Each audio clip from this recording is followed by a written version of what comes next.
Hi guys! Today I'm going to teach you how to chop the whole chicken very quick. Not too quick, quick lang pala, sorry.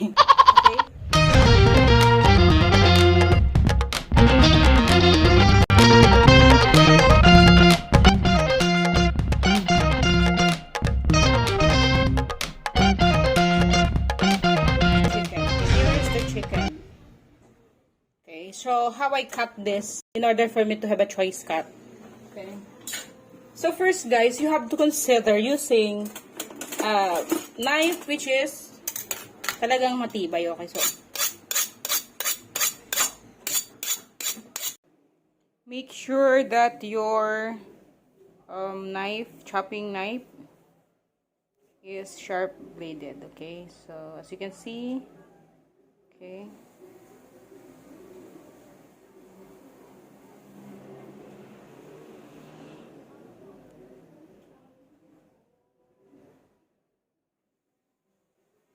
Yes, you have to put a clothing underneath your chopping board to make it sure that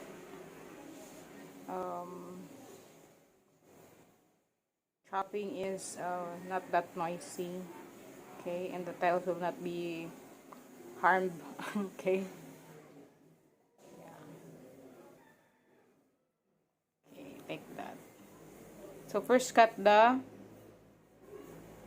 wings, okay? You cut the wings first, the neck, okay?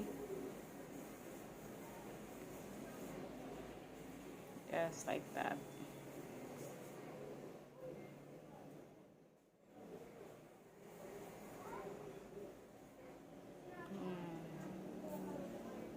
The wing part, okay?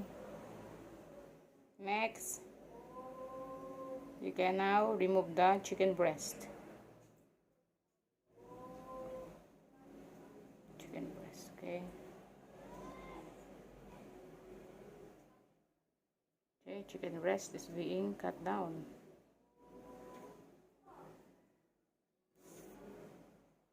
Next, you can chop the quarter legs, okay? Cut that into two.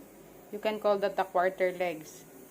And if you cut the quarter legs, you can get the, what do you call that? Drumstick. That is called the drumstick. Okay?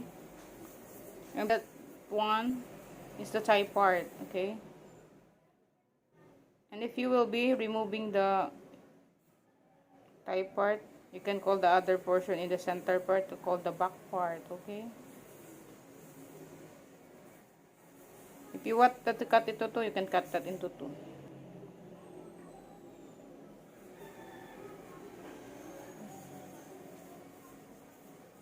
Okay?